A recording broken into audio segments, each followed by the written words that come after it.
Isang mapagpalang gabi po sa bawat isa sa atin.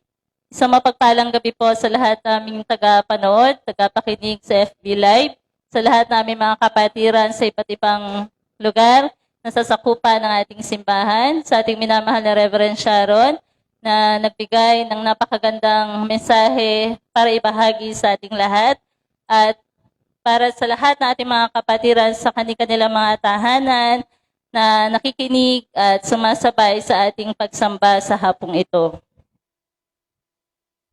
At sadyang napakaganda po ng pamagat o titulo ng mensahe sa gabing ito, na ito po ay palagian nating ginagawa sa ating pang-araw-araw na pamumuhay, araw man o gabi, crying out prayer.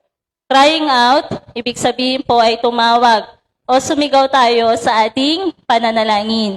Yung crying out na sumigaw o tumawag, hindi ibig sabihin po ay yung napakalakas ng tinig natin, na gaya ng sinasabi nating Reverend. Subalit, yung crying out ay mula sa kaibuturan ng puso ng bawat isa sa atin.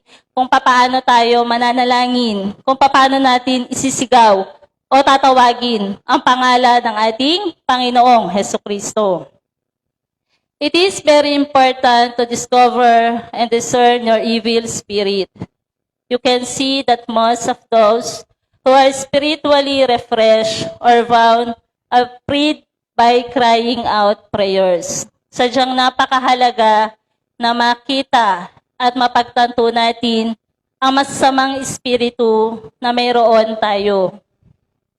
Ito ay higit na nakikita, lalong-lalo na po kung naisin nating kumawala o naisin nating supuin sa pamamagitan ng espiritual, sa pamamagitan po ng malaya nating pagtawag at pagsigaw sa pananalangin. In Korea, many Christians pray in the mountains because they cry out and pray to their heart's content. They want to share fellowship with God and receive answers. Sa kanilang bansa, sa Korea, maraming mga Kristiyano ay nananalangin at umaakyat sa bundok dalanginan. Ito ay sa kadahilanang sila ay tumatawag at nananalangin mula sa nilalaman ng kaibuturan ng kanilang puso. Sapagkat isa sa dahilan ay nais nilang makipagniig kasama ang Diyos at nais nilang tumanggap ng kasagutan. Then, most people pray on the mountain and receive the baptism of the Holy Spirit and meet God personally. Kaya nga, marami sa kanila ang nananalangin sa bundok dalanginan at marami din sa kanila ang nakatanggap ng bautismo ng presensya ng Espiritu Santo at personal nilang nakatagpo ang Diyos. However, evil spirits have been active in us for a long time and are trying to live in hiding without being easily seen. Sa katotohanan, ang masamang espiritu ay napakatagal na pong aktibo sa bawat isa sa atin sa napakatagal na panahon. At sinusubukan nilang mamuhay ng nakatago sa bawat isa sa atin. At hindi ito madaling makita na nasa atin na pala ang masasamang espiritu.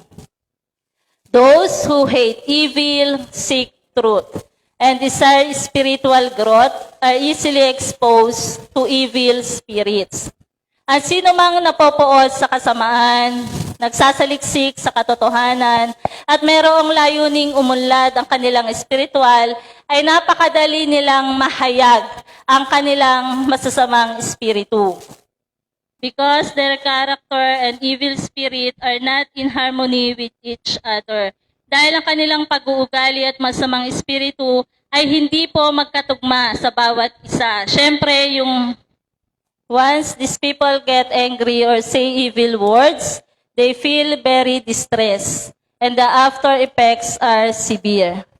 Kaya't kapag ang tao po ay nagagalit o naman nakapagsasalita ng masasamang pananalita, madali nga po silang nababagot. At pagkatapos noon, ang epekto nito ay sadyang mas malala. They repent repeatedly to God and pray and repent until peace comes to heart.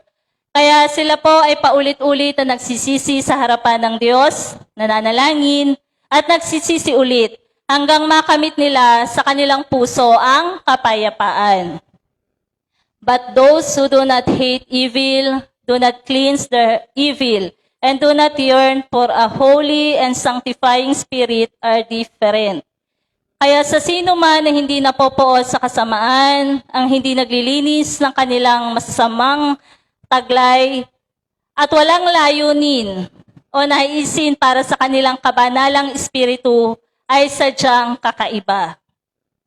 These people think of their position or pace first. I don't think about why God allowed such an environment. Iniisip ng mga taong ito ang kanilang mga posisyon. Una, maging ang kanilang mga kakaharapin o hinaharap. Kaya hindi may isa-isip ng ating tagapagsalita, ng ating reverend, na bakit pinapahintulutan kaya ng ating Panginoong Diyos ang ganitong uri ng kapaligiran. They do not tell God about their resentment. Sometimes they cry and get angry at what the other person did or said. Kaya yung ibang mga tao, hindi nila sinasabi ang tungkol sa kanilang sama ng loob sa ating Panginoong Diyos. Minsan sila ay umiiyak, minsan mabilis silang nagagalit, at kapag may nasasabi at ginagawa ang ibang tao sa kanila, umiiyak sila at nagagalit. For a variety of reasons, they become very angry, defends himself, and makes excuses. Strongly defend his resentment. At sa iba't ibang uri ng mga kadahilanan, sila po ay agad na nagagalit. Dinedepensahan nila ang kanilang mga sarili. At sila ay gumagawa ng napakaraming mga kadahilanan. At talagang yung kanilang mga sama ng loob ay matindi nilang dinedepende o nakikipaglaban sila sa ibang tao. This is because you and the evil spirit are deeply united. Dahil ikaw at ang masamang espiritu sa matagal ng panahon na nanahan sa atin ay napakalalim na po ang pakikipag-ugnayan o yung ugnayan nila ay napakalalim. Therefore, rather than listening to the voice of the Holy Spirit, discerning your actions and thinking about your own will, your thoughts are strong. Gayunpaman, sa halip na tayo ay makinig ng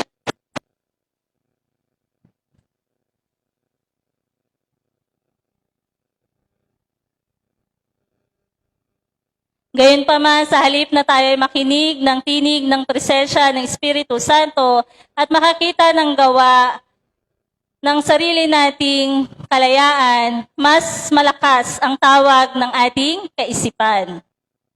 They are angry, excuses, weeping, and hating behaviors without knowing that their thoughts or actions are associated with evil spirits, but they must know that. Kinakailangan po nating malaman kung bakit tayo nagagalit, kung bakit tayo gumagawa ng dahilan, nagangalit, napopoot. Ito ang ating mga ugali na hindi natin alam dahil tayo po ay may kaugnayan sa masasamang espiritu. Actually, our nature itself has the attributes of a very good God from God. Ang katotohanan naman, ang likas na tayo ay talaga namang kaisa tayo, napakabuti ng ating samahan, Diyos sa Diyos, o tao sa tao, tao sa Diyos, Diyos sa tao. However, because of Adam's disobedience, sin came in. Gayunpaman, dahil nga sa pagsuway ni Adan, alam naman po natin na kasaysayan nila, ay lumabas po ang kasamaan. And Satan comes to us. Kaya pumasok naman sa atin ang gawa ng Satanas. At pinamamahalaan tayo ng gawa ng Satanas, lalong-lalo na po sa mga makasalanan. However, without knowing that you are being adjusted, you think you are yourself. Allow Satan's actions or thoughts. Gayunpaman, hindi naman natin nalalaman na tayo ay binabago na ng ating Panginoong Diyos. Subalit iniisip natin na ikaw yan, ako yan. At tayo po ay pinapahintulutang gawin iyan at isipin ng mga satanas. Satanas ang nagpapahintulot na gawin mo yan, isipin mo yan. And become more and more associated with Satan, then people say, I have a lot of hot temper, I am jealous, or I have adultery, and so on. Kaya't higit tayong nagkakaroon ng ugnayan kasama ang satanas. Kaya di ba may mga tao nagsasabing, napakarami kong mainitin o palaging mainitin ang aking ulo. Ako naman ay napakaselosa. Ako naman ay taglay ko ang matinding pangangalunya at marami pang masasamang pag-uugali. But these things are not from ourselves. It is the sin nature that Satan has planted. Subalit pakatandaan natin na ang mga bagay na masasama ay hindi mula sa iyong sarili, kundi yan ay likas na kasalanan na itinanim na sa atin ng satanas. And Satan makes you angry and greedy through Satan's sinful nature. Kaya pala tayo ay mayroong pagkagalit o pagkasakim dahil yan pala ay itinanim na sa atin ng isipan ng satanas. It makes you angry and jealous. Therefore, it should be understood that the actions resulting from these sinful natures are united with Satan. Kaya nga, yung pagkagalit, pagkaselos, ganun pa man, kinakailangan nating unawain na ito po ay nagmula sa likas sa kasalanan natin na may kaugnayan kasama ang satanas. Therefore, we must rely on the Holy Spirit. Speak to the Lord earnestly and take it out with the Word of God and prayer. Kaya nga, kinakailangan mas tayo ay dumepende sa presensya ng Banal Espiritu. Tayo po ay manalangin o magsalita ng may katapatan sa harapan ng ating Panginoong Kristo at alisin natin ang mga bagay na gawa ng satanas sa pamamagitan ng salita ng Diyos at pananalangin. Kaya nga unang Timoteo 5:4, sapagkat nililinis ito ng salita ng Diyos at ng pananalangin. Kaya napakahalaga po ng pananalangin na sa ngayon po ay napakarami na nga na sumasama sa ating panggabihang pananalangin. However, there is a problem. Those who are united with an evil spirit do not know them. Kaya mayroon pa ring problema sa mga taong nakikipagniig o nakikipag-ugnayan sa mga espiritu, hindi nila nalalaman ito. Hindi nila alam na ito ay pumasok na sa kanilang sarili, kaya ganon sila. Those who pray all the time and want to live as God's will, their spirit awakes up. Kaya't sa palaging nananalangin at naising mamuhay ayon sa kalooban ng Diyos, palaging gising ang kanilang espiritu. And always check yourself with the Word of God. Even the smallest evil words or actions are distressing.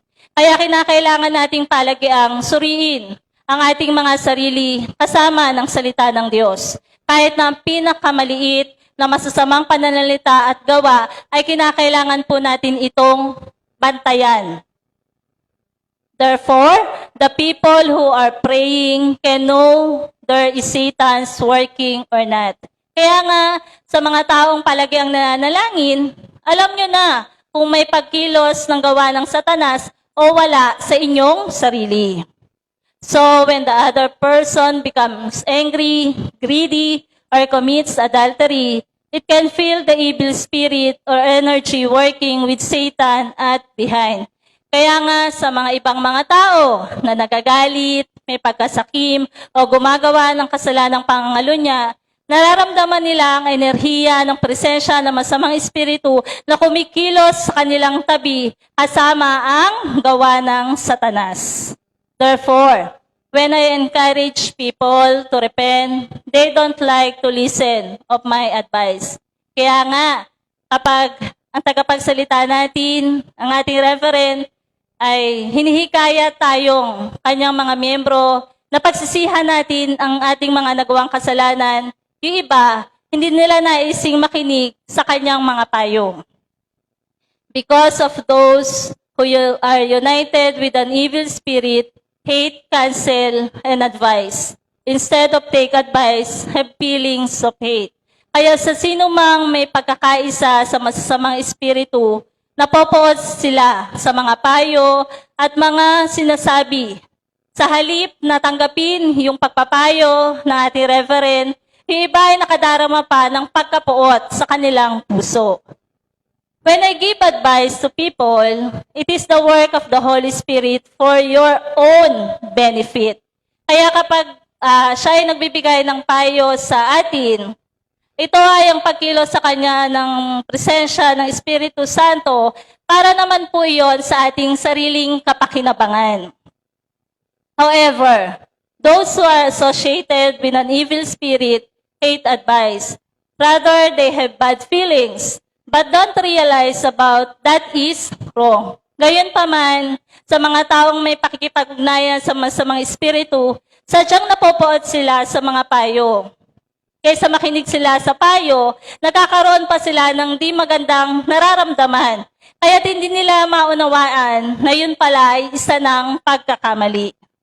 However, they realize their limitations. Therefore, God allows them through Satan the problems of failure from the environment. Gayunpaman, alam nila kung ano ang kanilang mga limitasyon. Kaya nga pinapahintulutan ito sa pamamagitan ng ating Panginoong Diyos na sa pamamagitan po ng mga gawa ng Satanas, tayo po ay nagkakaroon ng mga problema sa ating mga kapaligiran. When suffering comes, sickness, and problems arise, you realize that evil, sinful nature in yourself. Kapag dumarating ang ating paghihirap, kapag tayo ay nakakaroon ng karamdaman, at bigla na lang bumumulaga sa atin ng mga problema, doon natin na pagtatanto ang masamang likas na kasalanan natin sa ating sarili. In other words, you feel the evil energy within yourself. And little by little, the spirit awakens due to problems. Sa ibang salita, nararamdaman natin sa ating sarili ang enerhiya ng kasamaan. At unti-unti ay nagigising ang ating espiritu dahil sa mga problema natin. Therefore, God wants to allow trials and trials to beloved children of God to realize and abandon the evil in us. Ngayon pa man, pinapahintulutan pa rin ng Diyos ang pagsubok sa kanyang mga minamahal na anak ng Diyos upang mapagtanto natin at palayasin natin ang kasamaan na mayroon sa atin. As God's children, He still allows us to try to put on a clean linen cloth to enter the kingdom of heaven. Because we cannot enter the kingdom of heaven with envy, jealousy, lies, deceit, and adultery. Gayunpaman, bilang anak ng Diyos, pinapahintulutan pa rin niya tayong mailagay at magkaroon tayo ng puting-puting malinis na kasuotan upang tayo ay makapasok sa kaharian ng kalangitan. Dahil hindi naman maaaring makapasok sa kaharian ng kalangitan ang sino mang may inggit, may selos, sinungaling, mandaraya, at may pangangalunya. Today, I am talking about a powerful cry out of prayer. Our Cavite Church has been praying a lot of crying out prayers. Ngayon po, ang titulo ng kanyang mensahe ay ang makapangyarihang pagtawag at pagsigaw sa pananalangin. Ang ating simbahan, Cavite Church, ay talaga namang pong nananalangin ng walang tigil, tayo ay tumatawag at sumisigaw sa ating pananalangin. But these days, modern churches don't cry out for prayer. However, this prayer is mentioned a lot in the Bible. Subalit ngayon, yung mga modernong simbahan, hindi na sila tumatawag at sumisigaw sa kanilang pananalangin. Gayunpaman, maraming beses po na nakatala sa Biblia na kinakailangan tayong tumawag sa ating pananalangin. It can be said that the revival and economic development of the Korean church was in the crying prayers. Kaya nga, yung muling pagkabuhay at ekonomiya ay unti-unting umunlad sa bansang Korea dahil sa pagtawag at pagsigaw ng pananalangin ng mga simbahang Korean sa kanilang bansa. In the 1950, the Philippines was a much more advanced country than Korea. But because of the Christians, Korea developed. Korea has 4 seasons: spring, summer, fall, and winter. Kaya nga 1,950 taon ay mas higit naman pong maunlad ang bansang Pilipinas kaysa sa bansang Korea. Subalit bakit po naging mas maunlad ang kanilang bansa? Dahil mas maraming naging Kristiyano sa kanilang bansa kaysa sa atin. At alam naman natin na may 3 klima at panahon o 4 na klima at panahon sa kanilang bansa, ang tagtuyot, tagsibol, taglamig at tag-init. Sa Pilipinas, ang temperatura natin, the temperature does not drop below 0. Neither in spring, in summer, in autumn, nor in winter. It does not snow in winter. It does not go down to 20 degrees below 0. Gayunpaman, sa Pilipinas, wala naman tayo naging temperatura na mas mababa pa sa 0. Hindi naman tayo nagkakaroon ng matinding taglamig, tag-init, at tagsibol, maging tagtuyot. Subalit, hindi rin tayo nagkakaroon ng ninyebe kapag tayo nakadarama ng taglamig. Hindi rin bumababa sa 20 degree ang ating temperatura sa ating bansa. But in Korea, in winter, it goes down to negative 20 degrees Celsius. When it snows, the roofs, mountains, and fields are filled with snow. When the wind blows, it seems to be cutting flesh with a knife.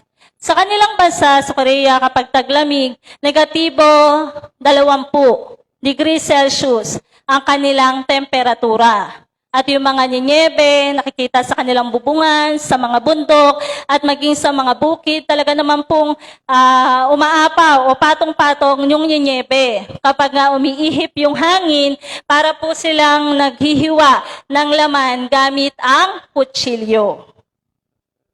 Now the padding made of goose. And goose feathers comes out. So the winter is very warm. Kaya nga yung mga panloob nila, minsan nga po ito ay gawa sa siguro balat po ng gansa. O kaya naman yung mga balahibo ng gansa ay lumalabas. Kaya kapag panahon po ng taglamig sa kanila, medyo mainit-init ang kanilang nararamdaman sa tulong din po ng mga gansa. At but long ago, it was very cold in the middle of winter. Subalit sa paglipas ng panahon, higit na palamig ng palamig sa kalagitnaan ng panahon ng taglamig sa kanilang bansa. Sabi po ni Reverend, my country was poor and did not even have a coat. The blankets were also expensive. However, even though it snowed and the weather was going to drop below freezing, people would not stop praying everywhere. Gayunpaman, alam naman natin na noon ang kanilang bansa ay mahirap at hindi sila nagkakaroon noon ng mga balabal para sa kanilang katawan. Ang kumot sa kanilang bansa ay sadyang napakamahal. At halos ang ninyebe doon ay napakakapal. At ang klima po sa kanilang bansa ay bumababa na nga po sa negative. At halos ang bumabagsak na nga po sa kalawakan ay patak-patak na yelo. Subalit kahit kailanman, kahit nasaan man sila, hindi sila tumitigil sa kanilang pananalangin. They ate only 2 meals a day and prayed in the mountains all day long. In summer, they wore a raincoat and cried out in the mountains to pray. People prayed for the revival and economic development of our country and nation. 2 beses lamang sila kumakain sa isang araw at sila po ay nananalangin ng napakahaba sa bundok dalanginan araw-araw. Sa panahon ng tag-init, sila po ay nagsusuot ng kapote at sila ay nananalangin sa bundok dalanginan para sa muling pagkabuhay ng kanilang ekonomiya at pag-unlad ng kanilang bansa at ng kanilang bayan. As a result, now 1 in 4 people have become Christians. And it has become a powerful country that is ranked in the top 10 in the world economy. I think it was the power of crying prayer. Bilang resulta, 1 sa 4 na katao ngayon sa kanilang bansa ay naging Kristiyano. Kaya't kung bakit 10 ang kanilang bansa sa pinakamakapangyarihang bansa at maunlad na ekonomiya. Iniisip po ng ating tagapagsalita, ito ay dahil sa kanilang makapangyarihang pagtawag sa kanilang pananalangin. When I was 30 years old, I read the Bible whenever I had time. If I have time, I listen to the Word. Even in the very shortest time, I prayed. I prayed even while driving the car. Nang ang ating tagapagsalita, si Reverend, ay nasa edad na 30 taong gulang, kahit na nasaan man siyang lugar, dala-dala niya at binabasa niya ang Biblia. Wala siyang oras na sinasayang. Nakikinig siya ng salita ng Diyos. Kahit sa napakaliit na sandaling oras, siya po ay nananalangin. Kahit na siya ay nagmamaneho ng kanyang sasakyan, si Reverend po ay nananalangin. I have prayed while washing the dishes, doing the laundry, and walking the street. I had prayed. Rather than watching TV or drama, I read book of testimony and attended revival meetings here and there. Kahit na naghuhugas ng pinggan si Reverend, siya po ay nanalangin. Kahit na siya ay naglalaba, kahit na siya ay naglalakad sa kalsada, walang tigil po siya sa pananalangin. Sa halip na siya ay manood sa telebisyon at mga drama, siya po ay nananalangin, nagbabasa ng mga testimonya ng iba't ibang mga aklat, at siya po ay dumadalo sa pagpupulong ng muling pagkabuhay doon, kahit saan man siya po ay pumupunta. As a result, God has given so many blessings. I collected money and hid it in linoleum for tithing and gave it to God. Bilang resulta, napakaraming pagpapalang ibinigay sa Kanya ng ating Panginoong Diyos. Kinokolekta niya ang pera. Alam naman natin ito noon pa man. Nilalagay niya ito sa ilalim ng linoleum at halos mamasa-masa. Tapos, ang ginagawa niya, kinukuha niya at pinaplansya niya para iyon ay magmukhang bago at ilalagay niya sa sobre at ibibigay niya bilang ikapu at ibibigay niya iyon para sa Diyos. I did not dress well. I did not eat well. I could not buy an apple well. But I was not spared to give it to God. Hindi siya nagdadamit ng maayos. Hindi siya nakakakain ng maayos. Hindi man siya makabili ng maraming mansanas noon. Subalit, hindi siya nanghihinayang noon magbigay kahit anong kusing sa harapan ng ating Panginoong Diyos. I could not afford it economically, so I wanted to be rich. So I eagerly gave offerings to God. Hindi siya makasabay sa takbo ng kanilang ekonomiya. Kaya nung pagkakataon ngayon, naisin ni Reverend na siya ay maging mayaman. Kaya siya po ay nagpursige ng magbigay ng handog para sa ating Panginoong Diyos. I was not interested in whether the offerings was used correctly by the pastor or not. Hindi siya interesado kung ginagamit ba ang handog na iyon ng tama ng mga pastor o hindi. I just gave it to God. As a result, I have never starved before. I've never seen money dry in my wallet or bank book. Kaya binigay niya yun. Nagbibigay lamang siya sa Diyos. Bilang resulta, kailanman hindi nagutom ang ating Reverend kasama siguro ang kanyang pamilya. Hindi nauubusan ng pera ang kanyang pitaka. Maging ang kanyang libreta ay hindi nauubusan ng pera. I have never received from the church as salary. Even now, when you pay 100 pesos in tithing, I give 10,000 pesos. When you pay 1,000 pesos, I give 20,000 pesos. Kahit na hanggang sa ngayon, hindi siya nakatatanggap ng sahod mula sa simbahan.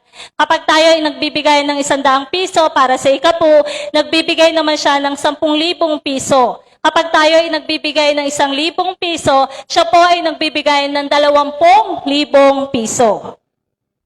Not because I have a lot of money.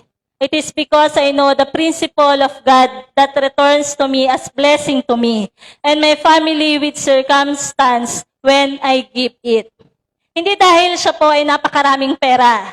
Ito ay dahilang alam niya kung ano ang prinsipyo ng Diyos na ibabalik niya ang pagpapalang ito sa kanya at sa kanyang buong pamilya. Kung ano ang kanyang ibinigay, yon ang ibabalik sa kanya ng ating Diyos Ama. Today, we have good news and sad news. The good news is that Jamie Kim's spine was miraculously healed. Merong magandang balita at merong malungkot na balita. Ang magandang balita, ang ating Deaconess Jamie, yung kanyang gulugod po ay nagka-problema. Subalit ito po ay himalang gumaling agad. Doctor said she had to receive treatment for 3 months, but it was miraculously cured in almost 2 weeks. God healed her for hearing your intercession prayers of God's love. Palakpakan natin ang ating makapangyarihang Diyos sapagkat sinabi sa kanya ng doktor na 3 buwan niyang gagamutin yung kanyang gulugod. Subalit dahil sa himalang kagalingang ibinigay sa kanya, sa loob lamang 2 linggo siya po ay gumaling. Bakit? Dahil ito sa inyong pananalangin ng may pag-ibig at dahil na rin po sa pag-ibig ng Diyos. Your intercessory prayers of love, who prays every day, will be filled up with blessings, or piled up and piled up with blessings in heaven and on earth. Ang masidhi ninyong pananalangin may kalakip na pag-ibig. Sa araw-araw ninyong pananalangin, yan po ay naiipon o nasasalansan ng pagpapala sa kaharian ng Diyos at dito sa sanlibutan. The sad news came from 4 of the pastors of the partner church in Laguna. They were the ones who were attending to the pastoral seminar, and 3 people died of coronavirus and 1 died of diabetes. Ito naman po ang malungkot na balitang dumating sa ating reverend. 4 na pastors na palagian niyang kasama sa tuwing may gawain siya sa Laguna. At yung sila po ay palagian dumadalo sa pastoral seminar kapag mayroon doon ang ating reverend. Subalit, ang 3 sa pastor na ito ay namatay dahil po sa coronavirus at ang isa naman po ay namatay dahil sa diabetes. The news came from a pastor whom I know today. In this difficult time, when many people died and mourned for their families, ang balitang iyon po ay pinahati din sa kanya ng pastors na nakakasama niya doon. Sa mahirap na panahon ngayon, maraming mga taong namamatay at nagdadalamhati para sa kanilang pamilya. But God protected our members from corona and give a lot of thanks to God for making you alive without starving. One of them suffered from diabetes. It was also sad news. Subalit, ang ating Panginoong Diyos, tayong lahat ng kanyang mga miyembro ay pinoprotektahan sa pamamagitan ng ating Diyos Ama mula sa karamdaman ng coronavirus at binibigyan niya tayo at tayo po ay magbigay na higit na pasasalamat sa ating Panginoong Diyos dahil hanggang ngayon buhay tayo at hindi tayo nagugutom. Palakpakan natin ang ating makapangyarihang Diyos Ama. Subalit isa po sa kanila ay naghirap sa sakit na diabetes. Kaya't ito po ay isang malungkot na balita rin para sa ating reverend. Subalit, I also had high blood pressure and diabetes due to the irregular beating of my heart. However, on April 20, the doctor said that my blood pressure was normal and that my diabetes was also back to normal. Subalit maging ating reverend po ay nakakaranas din siya ng pagtaas ng kanyang dugo at siya po ay nagkaroon ng diabetes dahil sa hindi regular na pagtibok ng kanyang puso. Gayunpaman, noong Abril 20, sinabi sa kanya ng kanyang doktor na naging normal na ang pagtaas ng kanyang dugo at maging ang kanyang diabetes po ay naging normal na o nawala na sa kanya ang diabetes. How grateful it is! In fact, Diabetes is almost incurable diseases. But for God, nothing is impossible. Gaano kadakila ito? Sa katotohanan, alam naman natin na ang diabetes ay walang kagalingang karamdaman. Habang buhay itong karamdaman. Subalit, walang imposible sa ating Diyos, Ama. God answered my prayer and your prayers every day. Thank you so much. Those who pray for me every day with love. Sinasagot ng ating Diyos Ama ang kanyang panalangin, maging ang pananalangin nyo rin para sa ating Reverend Sharon. Siya po ay nagpapasalamat sa inyo, sa inyong matinding pananalangin araw-araw ng may kasamang pag-ibig. I bless you to receive blessing forever and ever with God's love and mercy for whole family and all circumstance. Kaya't pinagpapala tayo ng ating Reverend na tayo ay tumanggap ng pagpapala magpakailanman kasama ang pag-ibig ng Diyos at awa ng Diyos sa ating buong pamilya at sa ating buong kapaligiran. If you ask how you have or how she cured her high blood pressure and diabetes, I will give you my testimony. Kung tinatanong daw po natin siya, o tatanungin natin siya paano siya gumaling sa kanyang high blood at diabetes, ito po ang kanyang sariling testimonya. Una, first, I repented a lot. I repented more than for 1 year. Una, nagsisi siya ng napakarami. Nagsisi siya ng humigit kumulang 1 taon. Second, I repented while writing the Bible. Not just writing Bible, I find my sin for myself from the Bible writing. Pangalawa, nagsisisi siya habang siya ay nagsusulat ng Biblia. Hindi lamang siya basta nagsusulat ng mga nakasulat sa Biblia. Doon ay nakikita niya kung ano man ang nagawa niyang kasalanan sa kanyang sarili at siya po ay nagsisisi habang siya ay nagsusulat. Third, I did not stop praying. I spent 6 to 7 hours long and about an hour when I was busy. Pangatlo, kailanman hindi siya tumitigil sa kanyang pananalangin. Humigit kumulang 6 hanggang 7 oras ang mahaba na kanyang pananalangin sa tuwing siya po ay hindi abala. But I rarely prayed even 1 hour. Subalit kung abala siya, talaga naman pong kahit na 1 oras, talagang gumugugol siya sa kanyang pananalangin. So I want you tell, please don't give up. And don't stop prayer. Kaya naisin niyang sabihin sa atin, huwag tayong susuko at huwag tayong titigil sa ating pananalangin. Even your situation is not changed. You must not give up to be answering your prayer desire. Kahit nasa tingin natin, wala namang pagbabago sa ating sitwasyon at kalagayan, kahit kailanman daw po ay huwag tayong sumuko hanggang tanggapin natin ang kasagutan ng layunin ng ating pananalangin. Ika-4, I prayed in tongues a lot. I spoke in tongues while walking on the street, even while looking at the wild grass.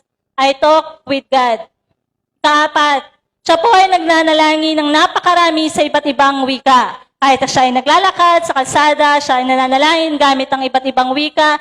Kahit na nga po siya ay nakakita ng mga damo, siya man ay nakikipag-usap pa rin sa ating Panginoong Diyos. Kahit na si Reverend ay kumakain ng kanin, nagkakaroon pa rin siya ng pakikipag-usap sa ating Panginoong Diyos. Ito po ang kanyang halimbawa ng pakikipag-usap. For example, Father, this side dish is so delicious. Try it, Father. Lord, this flower is so pretty. How did you make it? It is so beautiful. Kaya nga, yung halimbawa niya ng pananalangin, Ama, ang pagkain ito ay masarap po. Subukan niyo po, Ama. Panginoong Jesus, ang bulaklak na ito ay napakaganda. Paano mo nagawa ito? Ito ay sadyang napakaganda. Lord, the sound of the birds is so cute. Thank you. Thank you for making a pretty bird and giving me ears to hear. Like this, I try to talk with God everything. Ito pa rin, Panginoon. Ang mga tinig ng ibon ay sadyang napaka-cute. Maraming salamat. Maraming salamat. At nakagawa ka ng napakagandang ibon. At ito ay binigyan mo ako ng pandinig para ito ay aking marinig. Ito po ay palagi niyang sinasabi araw-araw sa harapan ng ating Panginoong Diyos. Ikalima, fifth, I try to lower my self-confidence. There are not many people in Korea where women my age have graduated from college. Ikalima, talagang ibinaba niya ang sobrang tiwala niya sa kanyang sarili. Sa kanilang bansa ay hindi marami sa kanyang edad ang nakapagtapos sa kolehiyo. However, in this or that environment and in community life, people ignore me. Kahit na siya ay nakapagtapos sa kolehiyo, sa kanyang pag-aaral, sa kanilang kapaligirang kinapamumuhayan at maging sa kanilang komunidad, binabaliwala pa rin ang ating reverend sa kanila. But I did not hurt myself, but rather serve. In the past, there were things that hurt my pride and something pop up in my mind. Subalit, hindi nasasaktan ang kanyang sarili. Sa halip, yun ang aapi sa kanya o nang babaliwala, pinaglilingkuran niya pa. Sa mga nakalipas po na mga panahon, hindi na nasasaktan yung kayabangang taglay niya noon at ito ay bigla na lamang sumisipa o lumalabas sa kanyang isipan. They were evil spirits and sometimes there are many enemies that have been manipulated by them. Kaya alam naman ni Reverend na iyon ay masasamang espiritu, kaya minsan maraming mga kaaway ang nagmamanipula sa pamamagitan ng mga taong nakapaligid sa kanya. But now, by the grace of the Holy Spirit, they are gone because I cry out to pray, resist, drive out, and do not accept evil thoughts. Subalit ngayon, sa biyaya ng Banal na Espiritu, lahat sila ay nawala na sa pamamagitan ng pagtawag sa pananalangin. Sila ay lumaya, sila ay umalis, at hindi na siya nakatatanggap ng kahit na anong pamang masamang kaisipan. Now I have peace of mind. I also work hard to clean up the trash. Ngayon po ay meron na siyang kapayapaan sa kanyang isipan. Kahit na yung paglilinis ng basurahan, ito ay kanya lang ginagawa. Rather, I was grateful for God for giving me help so that I could clean and help others. Higit pa riyan, siya po ay nagpapasalamat dahil siya ay binigyan ng Diyos ng kalakasan ng katawan upang siya ay makapaglinis at makatulong sa ibang tao. I also work hard to do the dishes. If the situation was a situation where I had to cook in the kitchen. Maging siya po ay naghuhugas ng mga pinggan. Sa sitwasyon na kinakailangan niya magluto sa kusina, ito po ay kanyang ginagawa. I did not complain and look at the market with my money and cook more than 10 people early in the morning from time to time.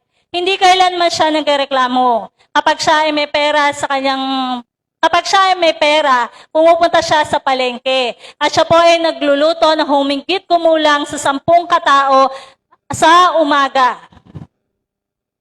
Even though there were some people who hated me, but rather I held out their hands first and gave them food. Kahit na may ilang mga tao pa rin na napopoot sa kanya, sa halip na popoot siya, ay inaabot niya ang kanyang mga kamay at binibigyan niya pa ito ng pagkain. There were other spiritual tests as well. When I was uncomfortable, I immediately repented. When I made it difficult for the other person with my lips. At marami pa rin siya mga pagsubok pagdating sa spiritual. Kapag hindi siya komportable, agad-agad siyang nagsisisi. Kapag siya ay nakagagawa ng kabigatan sa ibang mga tao gamit ang kanyang mga labi, agad-agad din po siyang nagsisisi. And I look back on myself. As a result is that blood pressure and diabetes has been treated. Kaya't yun po naging resulta bakit si Reverend ay gumaling sa kanyang high blood pressure at diabetes. It means it is gone. Hallelujah, hallelujah, praise the Lord. Ibig sabihin po, wala na yung high blood niya at wala na yung diabetes niya. Hallelujah, hallelujah, purihin ang Diyos. And on May 12, there is an electric heart shock treatment. This is the first time in 30 years. The doctor said it had a success rate of 50%. Subalit alam naman po natin na si Reverend ay isa sa ilalim sa May 12 sa electric heart shock treatment. Sa 30 taon, ito po ay unang pagkakataon niyang mararanasan. Sinabi ng doktor sa kanya na maaari magtagumpay ito 50% lamang. However, I look forward to 100% success with your prayers of love and mercy of the Lord. Now, after May 12, we want to unite and pray for our congregation. Gayunpaman, tinitingnan ng ating reverend na 100% katagumpayan ang mangyayari sa electric heart shock treatment sa kanya sa May 12 kasama ng ating pananalangin may pag-ibig at may awa ng ating Panginoong Diyos. Kaya pagkatapos ng May 12, matagumpay na ang ating reverend sa 100% na electric heart shock. Naisin niya na tayo po ay magkaisa at manalangin naman para sa ating kongregasyon. We want to fast and pray with each other for the sick believers. Naisin niya na tayo ay mag-ayuno at manalangin sa bawat isa para sa ating mananampalatayang may mga karamdaman. We want to pray with love as if we are sick. We come before the Lord someday. Naisin ng ating reverend na manalangin tayo ng may pag-ibig sa ating mga kapatiran na may karamdaman, na isipin natin na ikaw mismo ang siyang may karamdaman. Sapagkat darating naman ang pagkakataon na tayong lahat ay haharap sa harapan ng ating Panginoong Hesukristo. Everyone is lonely if our body is sick. At that time, everyone feels sad. But we are not alone. Our members are with us. We are one family in the Lord. Ang kapag may karamdaman sa isang kapatiran, ramdam po ito ng ating katawan. Nalulungkot tayo. Subalit, sabi po ni Reverend, lahat tayo man ay nalulungkot, subalit tandaan ninyo, hindi ka nag-iisa. Dahil kasama natin ang lahat ng ating miyembro at tayo po ay isang pamilya sa pangalan ng ating Panginoong Hesukristo.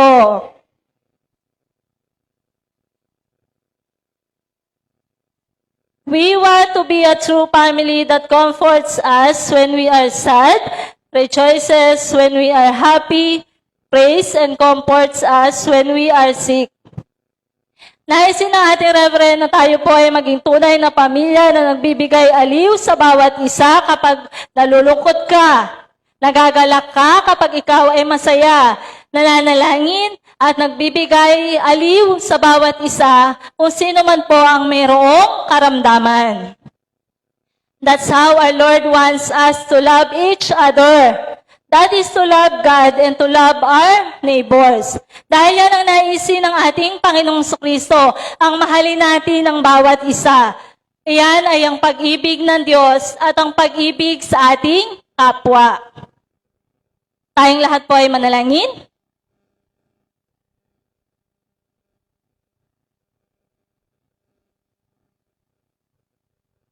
Tayong lahat po ay palakpakan natin na tayo magbigay luwalhati at magpasalamat tayo sa ating Panginoong Jesucristo sa mensahe na napakinggan po natin sa gabing ito. Tayo po ay mananalangin at ito ay mula sa panalangin ng ating reverend. Maraming salamat, Ama, sa proteksyon na ibinibigay mo sa aking mga miyembro mula sa coronavirus. Naisin ko na ang aking mga miyembro ay mahalin nila ang bawat isa, manalangin at magbigay aliw sa bawat isa. At tulungan mo ang aking mga miyembro na sanayin ang pag-ibig na ito para sa kanilang kapwa tulad ng kanilang sariling katawan ayon sa salita ng ating Panginoong Hesukristo. Para sa mga mabubuting handog para sa kaharian ng Diyos, sa ating Diyos Ama, bigyan mo kami silang lahat ng proteksyon at pagpapala para sa kanilang pamilya at sa lahat ng kanilang kapaligiran. Silang lahat ay naglilingkod para sa tagapaglingkuran ng Diyos at sa mga libita at sa Espiritu, Diyos Ama. Naisin ko na ibigay mo ang tunay na pagpapala mula sa iyo, ang walang hanggang pagpapala at mga pagpapala para sa kanilang mga ikapu at walang hanggang pagpapala para sa kanilang pamilya at sa kanilang trabaho. Maraming salamat, aming Panginoong Diyos. Pakiusap, bigyan mo ng kagalingan ang mga tao at mga miyembro naming mayroong karamdaman. Palayasin mo ang lahat ng uri ng problema sa pamamagitan ng iyong kapangyarihan at awa. Maraming salamat po, aming Panginoong Hesukristo. Idinadalangin niya ito sa pangalan ng ating Panginoong Hesukristo. Sabay-sabay po tayo. Amen. 3 beses. Amen. Amen. Amen. Maraming salamat po.